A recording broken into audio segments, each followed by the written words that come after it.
ভূতের আতঙ্ক পুরুলিয়ায়, অসাধু চক্র নাকি অন্য কিছু? ঘটনাস্থলে বিজ্ঞান মঞ্চ। দিনের বেলায় নাকি ভূত স্পর্শ করছে মানুষকে, যাতায়াতের সময় মিলছে বাধা।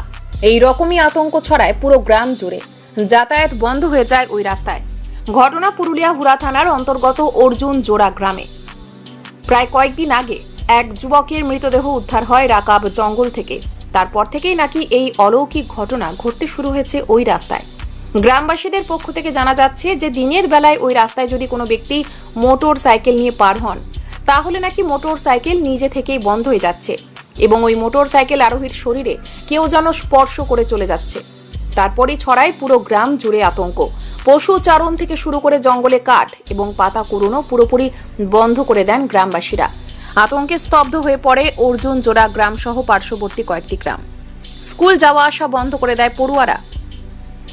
কোনো মারফত ওই ঘটনার খবর পেয়ে অর্জুন জোড়া গ্রামে পৌঁছান পশ্চিমবঙ্গ বিজ্ঞান মঞ্চের পুরুলিয়া শাখার সদস্যরা। তারা পুরো রাকাব জঙ্গলে তল্লাশি চালান। ঘটনাস্থলে উপস্থিত হন হুড়া থানার পুলিশ। তারাও সহযোগিতা করেন এই তল্লাশিতে।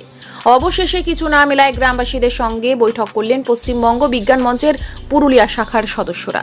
তারা বলেন, ভূত বলে কিছুই হয় না, এটি একটি অসাধু চক্র হতে পারে, কেউ আতঙ্কিত হবেন না। যেই সকল ব্যক্তি এই ঘটনাটি রটাচ্ছেন তাদের পরিষ্কার জানিয়ে দেওয়া হয়, এরপর যদি এইভাবে মানুষকে আতঙ্কিত করা হয় তবে তাদের বিরুদ্ধে আইনত ব্যবস্থা নেওয়া হবে বলে বিজ্ঞান মঞ্চের পক্ষ থেকে জানানো হয়।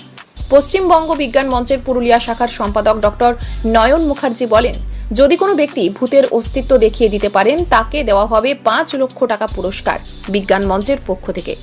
এই ঘটনার পরই ওই এলাকায় হুড়া থানার পক্ষ থেকে 2 জন সিভিক ভলেন্টিয়ার মোতায়েন করা হয়েছে বলে জানা যায়।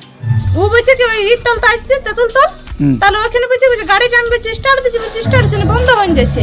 আর কি বলছে যেমন হাওয়ার পর আছে আমার গাড়িটা বসিয়ে দিল জিনিসটা পরে এখানে দাঁড়িয়ে দিয়েছে আর পেটটা তো দোকান দাঁড়িয়েছে আর বলছে বন্ধ হয়ে যাচ্ছে গাড়ি স্টার্টই হয়েছে আর বলছে গাড়িটা সে যেমন চমচম লাগছে ভয় ভয়। তারপরে কিছুক্ষণ পরে স্টার্ট হলে তখন সোজা ঘরে আর কারোর সঙ্গে কথা বলা নেই, বলে চোখ থেকে জল বেরিয়েছে। হ্যাঁ জল পড়ছে, ঘরে কারোর সঙ্গে কথাই বলে না।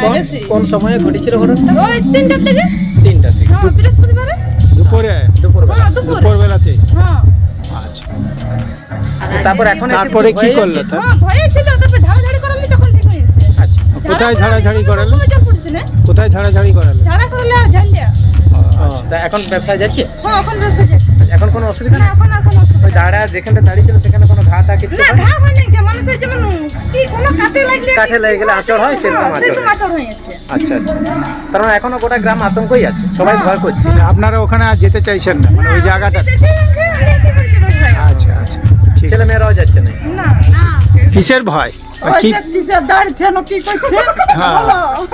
আমরা জঙ্গল যেতে পারছি না, দেখাতে পারছি না, একদম একদম একদম। যাই না কাঠ নাই, গরিব লোক কোথায় যাবো? ঠিক আছে, আমরা ওইটার জন্যই এসেছি। হ্যাঁ যাই না। ঠিক আছে, আমরা দেখছি ব্যাপারটা কি কি বটে, আমরা দেখছি পুরো ব্যাপারটা কি করে হচ্ছে। ভয় করার কোনো ব্যাপার নেই। যাবে তোমরা? আমরা তো যাচ্ছি, হ্যাঁ, যাবো। ওখানে দরকার হলে থাকবো আমরা রাত্রিবেলা। হ্যাঁ হ্যাঁ কয়েকদিন ধরে অর্জুনজোড়া গ্রামে বেশ কিছু, অর্জুনজোড়া মানে হুড়া থানার অন্তর্গত, সেখানে গ্রামে একটা আতঙ্ক পরিলক্ষিত হয় যে সেখানে একটি ছেলে কিছুদিন আগে সেখানে দুর্ঘটনা ঘটে আর কি, অপঘাতে মারা যায়।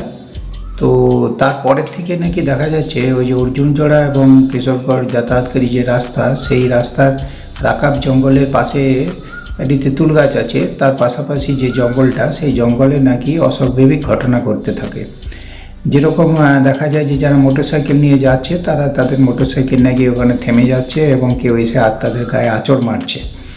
তো এরকম না 2-3টে ঘটনা ঘটে এবং সেই ভয়ে সেখানকার গ্রামের মানুষরা ওই রাস্তা দিয়ে পেরোতে ভয় পাচ্ছে।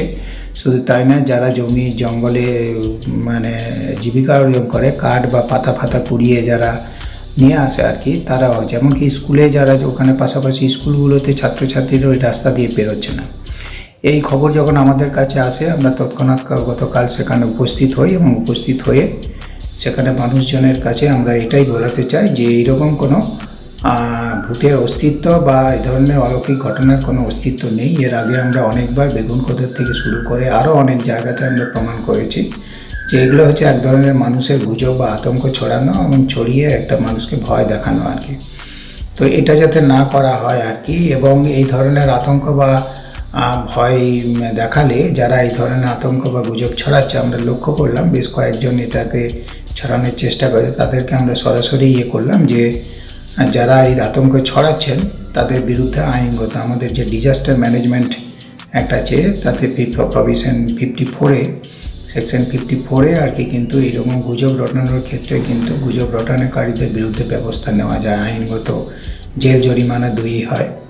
সুতরাং এটা করবেন না, এটা করলে আইনগত ব্যবস্থা হবে। দ্বিতীয় যেটা আমরা বলি যে যদি সত্যিকারেরই আপনাদের মনে হয় যে ভূত জাতি আছে, যারা ভূতের গুজবটা রটাচ্ছেন বা ভূত দেখাতে ভূত বলছেন আছে, তারা প্রমাণ করুক, তাহলে আমরা অন্তত 5 লক্ষ টাকা আমাদের বিজ্ঞান মঞ্চ থেকে করা আছে, সেই পুরস্কারটা আমরা তাদের দেবো যে এর আগেও আমরা এই বার্তা দিয়েছি কিন্তু এখনও পর্যন্ত কেউ সেটা অ্যাকসেপ্ট করেনি সুতরাং এই দুটো বার্তা আমাদের রইল আর আমরা সেই গ্রামে কালকে অ্যাওয়ারনেস প্রোগ্রাম করি, সেখানে পুলিশ প্রশাসন আমাদের যথেষ্ট সহযোগিতা করে, তারা আসে এবং সেখানে সিভিক পুলিশদের সেখানে ওই রাস্তার ধারে 2 জন সিভিক পুলিশকে সেখানে দায়িত্ব দেয় যাতে মানুষ আতঙ্কিত না হয়।